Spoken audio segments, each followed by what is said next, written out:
आप सभी महान आत्माओं को नमन करते हुए आपका YouTube channel true self the never and पे स्वागत है। आज का विचार शून्यता। आज मेरे लिए एक नया दिन है। आज मुझे कुछ सीखने को और जानने को मिलेगा। मोहन का हाथ में पिताजी का स्पिरिचुअल डायरी। मोहन डायरी खोल के पढ़ रहा है। गुरुजी मुझ पर दया करिए। मैं सर्वदा हंसता खेलता इंसान रहा हूँ, पर आजकल मैं बहुत दुखी हूँ। जब भी मैंने कुछ पकड़ने को चाहा, दुखी हुआ। आप कहते थे पकड़ने से दुख आता है। ये संसार एक बहाव है, चलता रहता है, बहता रहता है। पर मैं अज्ञान था, सब कुछ मेरा मानता था। इसी मुट्ठी में पकड़ने की कोशिश कर रहा था। इसका मतलब मैं प्रकृति का विपरीत चलता था, इसीलिए मैं हारता था, दुखी होता था। अब पता चला हारना दुख है। ऐसे लग रहा था मैं नदी के धार का विपरीत चल रहा था। नदी का विपरीत में कितना तैर सकता हूँ। थोड़ी देर में नदी की धार की शक्ति छिन भिन कर गई। सचमुच में थक गया, हार गया। जो चाहिए था नहीं पा सका, जो मिलना था नहीं मिल सका। तब मन में दुख घेरा, अंधेरा छा गया। जो जानते हैं नदी के धार के साथ वो बहते हैं, वो कभी हारते नहीं, क्योंकि नदी का धार को वो शत्रु नहीं मानते हैं, दोस्ती कर लेते हैं। गुरुजी कहते थे जो परिस्थिति तुम्हारे सामने आता है उसे दोस्ती करने से विजय होता है, कभी अपना हार नहीं होता है। वो प्रकृति का नियम है। मैं सोचता था मेरे पास जो कुछ है वो हमेशा के लिए रहेगा। पैसा तो मैंने बहुत कमाया, वो तो रहा नहीं। कभी धन इकट्ठा किया, कभी ज्ञान इकट्ठा किया, कभी सपने इकट्ठा किया, कभी जवानी पे भरोसा किया। ना मेरा बचपन रहा ना जवानी। अब बुढ़ापा को पकड़ के बैठा हूँ। बचपन चला गया, जवानी चला गया, बुढ़ापा भी चला जाएगा। गुरुजी कहते थे तुम्हारे साथ सब कुछ चला जाएगा। तुम्हारा दुखी होना बेकार है।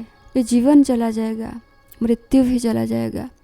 यह ना जीवन रुकता है ना मौत। यह ना सुख स्थिर है ना दुख स्थिर है। अब मैं मन को स्थिर करना सीख गया हूँ। जीवन का प्रवाह को सहज भाव से स्वीकार कर लेता हूँ। जो हो रहा है, जैसे हो रहा है, मैं इसके साथ राजी हूँ। कभी धन मिला तो कभी दरिद्रता मिला, कभी महल मिला तो कभी फुटपाथ मिला। मैंने लौट कर देखा नहीं, क्योंकि जीवन तो एक प्रवाह है जो हर घड़ी बहता रहता है। गुरुजी कहते थे तुम खुद ही दुख पैदा कर रहे हो, खुद ही इससे छुटकारा पाना चाहते हो। ये इसीलिए नहीं छूटता। ये छूट जाए तो मनुष्य एकदम खाली हो जाएगा, शून्य हो जाएगा। मनुष्य के पास दुख के सिवा कुछ है ही नहीं। मैंने कहा क्या हर मनुष्य दुखी है? गुरुजी कहे हाँ, सारे के सारे मनुष्य दुखी है। एक कागज में सारे दुख लिख देना, जरा सा भी कंजूसी मत करना। ये भी नहीं सोचना सारे दुख छूट जाए तो फिर क्या मेरे पास बचा। तुम घबरा जाओगे, इससे अतिरिक्त तुम्हारे पास कुछ है नहीं। यह भी कहते हुए सुना चिंता, स्मृति, वासना, विषाद, कामना के सिवा और क्या है तुम्हारे पास। याद है मुझे गुरुजी सत्संग में ये भी कहते थे तुम्हारा छुट्टी का दिन भी काटे नहीं कटता। नई दुख की तरकीब ढूंढ लेते हो तुम। पिकनिक चले जाते हो, कहीं और चले जाते हो। खाली बैठ नहीं सकते हो तुम, क्योंकि खाली बैठे तो खाली मालूम होगा ना। ऑफिस में सोच रहे थे कब छुट्टी मिलेगा।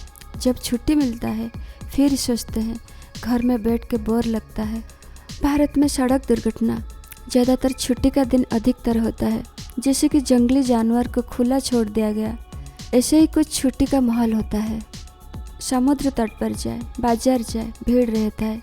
तुमने सोच रखा था भीड़ से बच के एक दिन रहेंगे, लेकिन सारे भीड़ यहीं पर। घर में तो इससे ज़्यादा आराम था, पर खाली रहने को कौन चाहता है। गुरुदेव मुझे पूछे तुमने कभी खाली रहा है, बिना चिंता बिना विचार से कभी खाली रहा है? मैंने कहा जी नहीं। गुरुदेव कहे क्या कारण रहा है, तुमने कभी विश्राम नहीं चाहा? मैंने कहा खाली होने का भय लगता है। अगर मैं खाली हो जाऊं, मुझे अपना भीतर जाना पड़ेगा। अपने भीतर कुछ नहीं मिलेगा तो भय लगता है। कहते हैं अपने भीतर परमात्मा का घर है, लेकिन वहाँ तो कुछ नहीं, सिर्फ सन्नाटा है, शून्य मालूम होता है। गुरुजी कहे जो भीतर की शून्यता को जानता है, सुख को जानता है, बाकी सब दुख है, बाकी सब क्षण भर का है, आकर चला जाएगा। जो शून्य होने को राजी है वो पूर्ण हो पाता है। जो खाली होने को राजी है वो भर जाता है, जो खाली होने को राजी नहीं है वो सदा के लिए खाली हो जाता है। सारे बुद्धों का यही कहना है, जो अपने भीतर का शून्यता से साक्षात्कार कर लिया वो पूर्ण को साक्षात्कार कर लिया। जिस दिन भीतर छिपा शून्य को जान जाओगे, तुम्हें पता चलेगा बाहर का झंझट को पकड़ने के कारण भीतर शून्य मालूम पड़ता था। शून्यता में परमात्मा का वास है, ये शून्य ही परमात्मा का भाषा है। जिस दिन शून्य में जीना शुरू कर दोगे, परमात्मा तुम्हें अतीन्द्रिय खुशी का मालिक बना देगा। अगर ये वीडियो आपको अच्छा लगा, like share comment and subscribe कीजिए। धन्यवाद।